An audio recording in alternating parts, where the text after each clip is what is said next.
All right, good afternoon. This is Jeff Chang. This is going on the Dead Drift Consulting YouTube channel, but I kind of want to introduce Standing Offhand. So Standing Offhand is a trade name that is falls under the LLC of Dead Drift Consulting, and it was done this way in order to separate the more tactical shooting instruction and programs and courses that we offer, separate that from the Dead Drift Consulting side, which is more focused on outdoors, fly fishing, bow hunting, hunting related shooting, things of that nature. So this is coming to you from Standing Offhand. This is our first video for that company.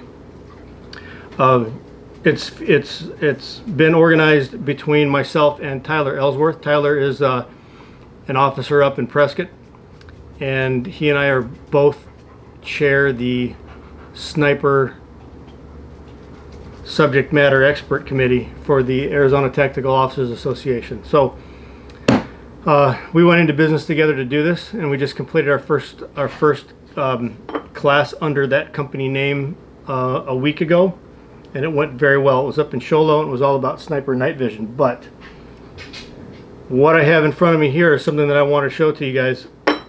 It's not necessarily a secret, however, these are not in full production yet. This is the Daniel Defense Delta Pro 5 bolt action rifle. This one is in the 308 caliber, which is really the caliber that I kind of prefer. I think it does 99.9% of the things that law enforcement snipers need it to do. And then anything that it doesn't do, I think, can be solved with like a larger caliber rifle. But regardless, the Delta Pro 5 is this version of it is a 16-inch barreled bolt action rifle. It has the DD Wave, Daniel Defense DD Wave suppressor on it.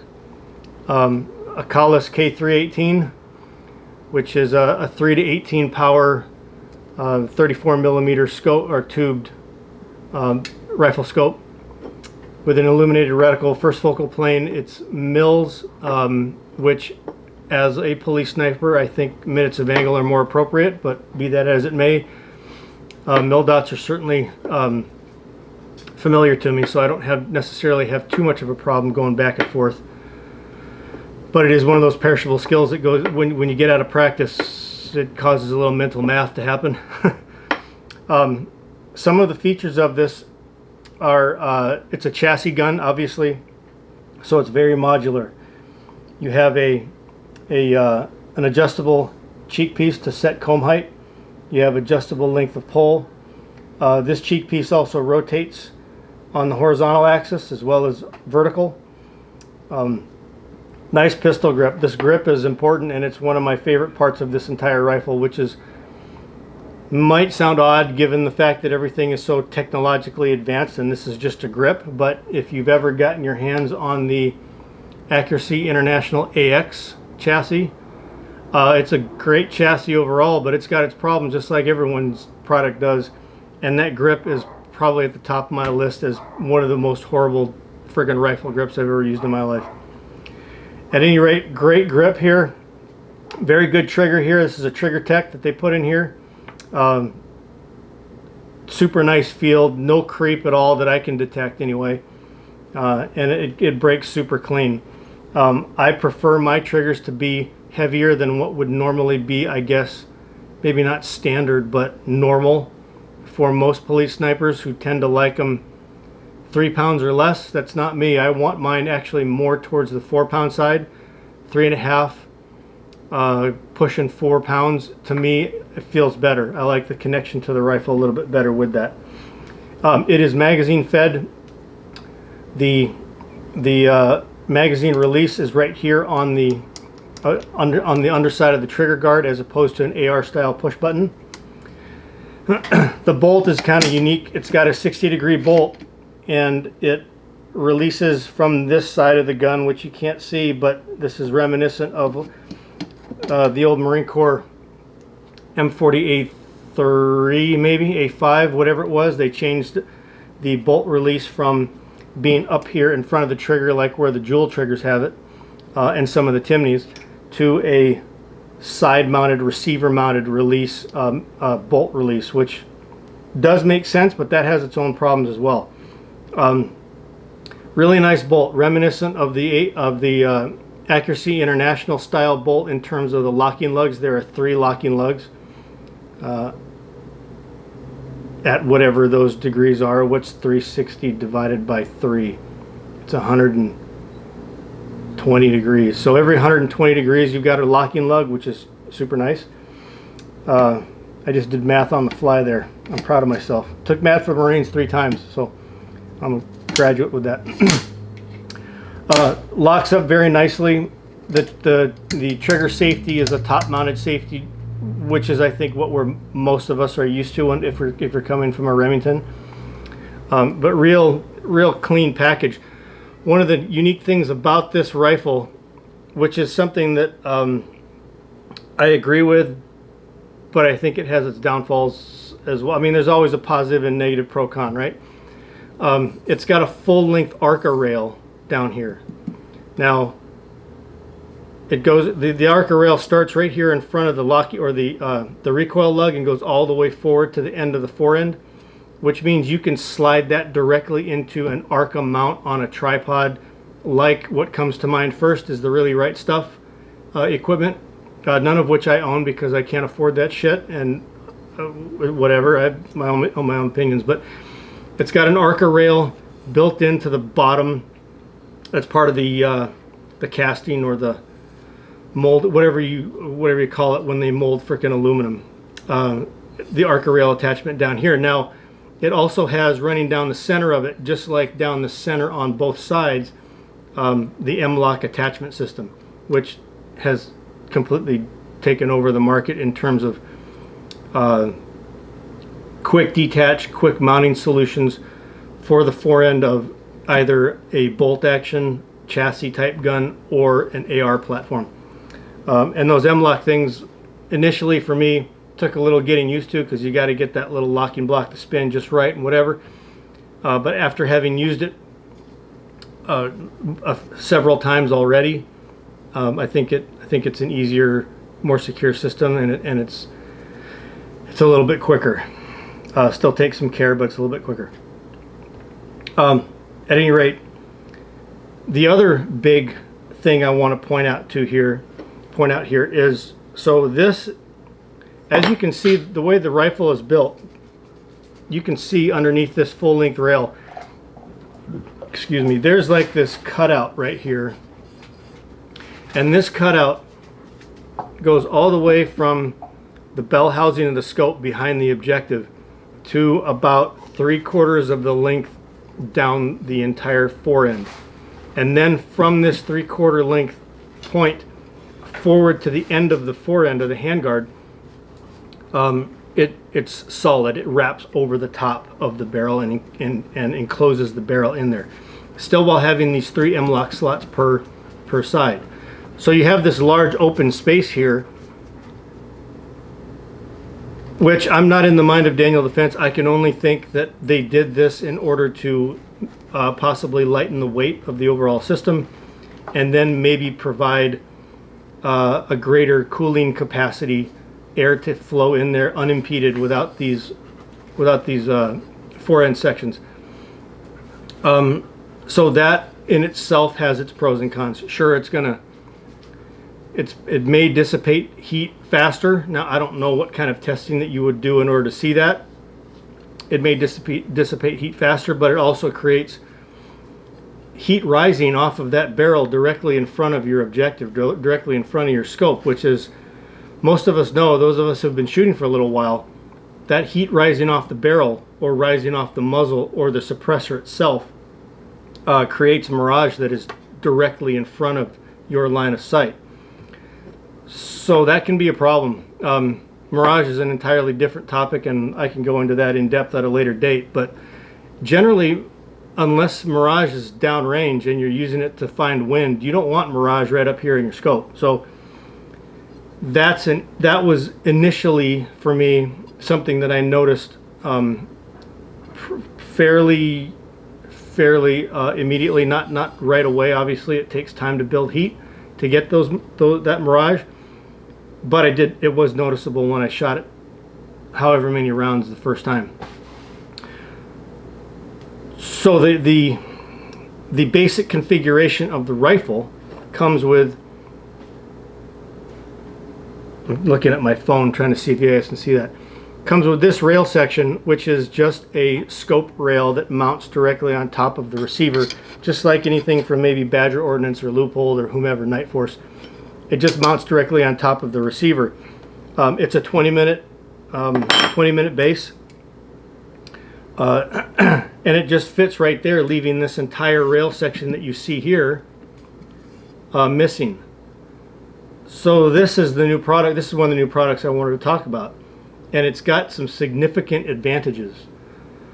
It is a full-length rail. It goes the entire length of the forend all the way back to the end of the back end of the receiver, and completely replaces this scope mount, this rail section, from the top of the receiver. So in order to install this, you have to remove this first and then bolt this one in place of it. There are 4 bolts back here on the receiver to secure it, and there are 3 up front here, excuse me, that secure it into the top M-Lok slots on the forend, the very front of the forend. The biggest advantage of this is that it gives you an unlimited piece of real estate to mount clip-on night vision, which was a big deal this last weekend when we did our first course, because that was a sniper night vision course, and it dealt with specifically with clip-on night vision in addition to IR illuminators. If you don't have a Picrail mount in front of your optic, you obviously cannot mount a clip-on night vision device. Now, some of the workarounds for that in the past, like my old Phoenix SAU sniper rifle, were a Remington 700 action in a Macmillan A5 stock, a stock which I still hold very near and dear to my heart, as many of you may know if you've watched some of my other videos regarding shooting. Excuse me. And that that had a McCann mount, basically a bridge that is gunsmithed into the fiberglass. It's bedded into the fiberglass and provides a short Picrail section that sits above the barrel that allows you to mount clip-on night vision. This piece from Daniel Defense is called the Improved Picrail Assembly, IPA for short. Awesome. Speaking of which. Okay, better. The Improved Picrail Assembly, the IPA, again runs full length from the back of the receiver all the way to the forend. It is also a 20-minute mount, but unlike other solutions, especially that McCann mount that you have to gunsmith into a fiberglass stock, this 20-minute cant on this rail starts at the rear and is the same angle all the way down to the front of the receiver. So for those of you like myself who more than a few years ago were looking for a solution for better night vision and a night vision mounting platform that allowed light to travel the straightest path through the objective end of the night vision to my eyeball, this is kind of a big deal. Now, clip-on night vision is designed so that it will work when things are a little bit off center, okay? The light does not necessarily have to be 100% perfectly straight in its path through the optical system, but clearly the straighter that path is, the less distortion, maybe zero deviation you're going to have when mounting that, shooting that night vision versus just your day scope. So having this now being one continuous perfect, maybe not perfect. Give me 1 second. I gotta turn that compressor off.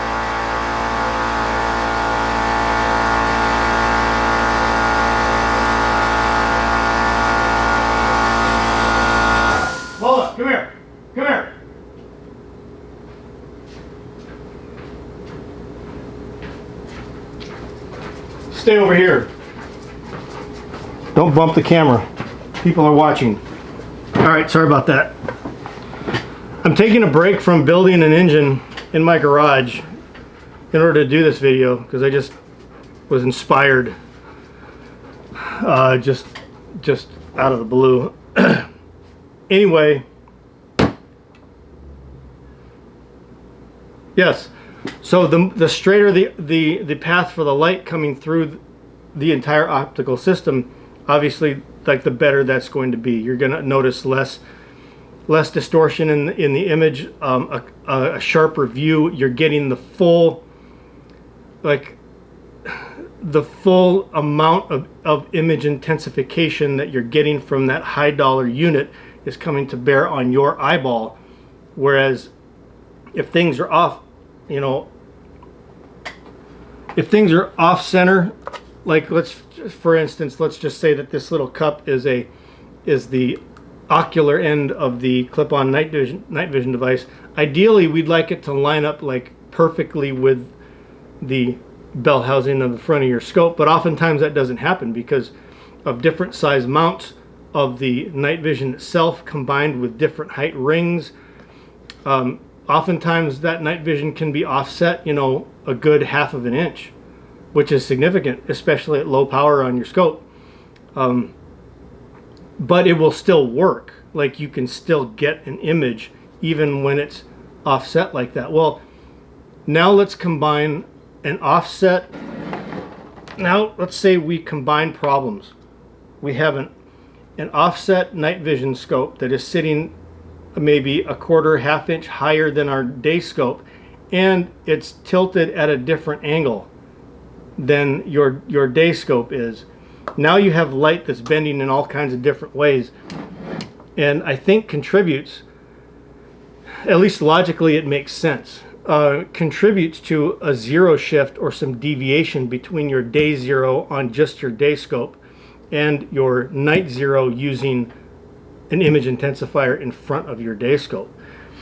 So this is one of the things that I really kind of harped on and demanded when I was selecting and purchasing the the new rifles for Phoenix SAU back in what, 2015, 2016-ish, somewhere in there. That was one of the things that I was trying to work out of the system, because my method of finding a solution is to eliminate variables until I get down to the fewest number of problems that maybe can't actually be fixed. But if I can fix all those other problems, then at least I've reduced the margin for error down to just a couple of things. This seems to be a controllable thing to me, like scope rails, full-length scope rails.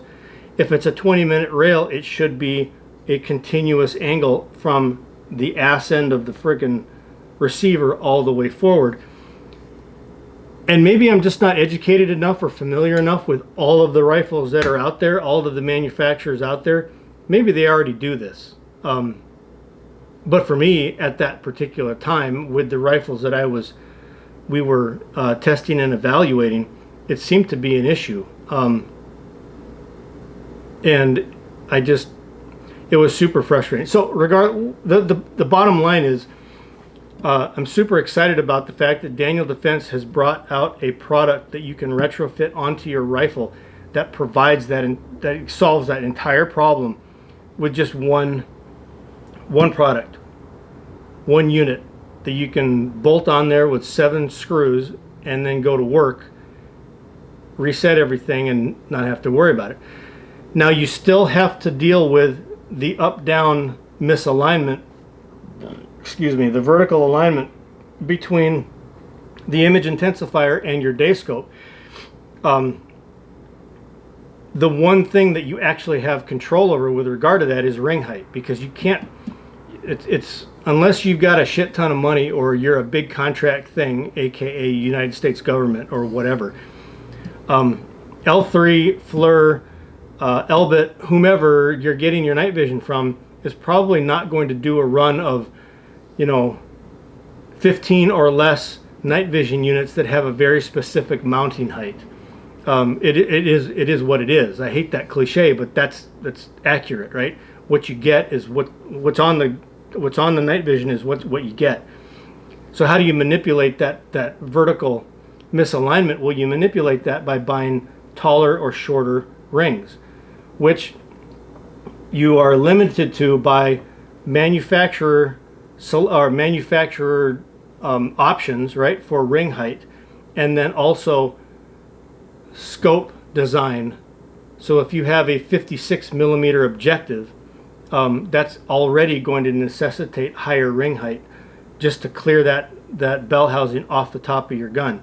If you've got a 42 or 44 millimeter, well, that is, you have significantly more leeway in order to move it up and down.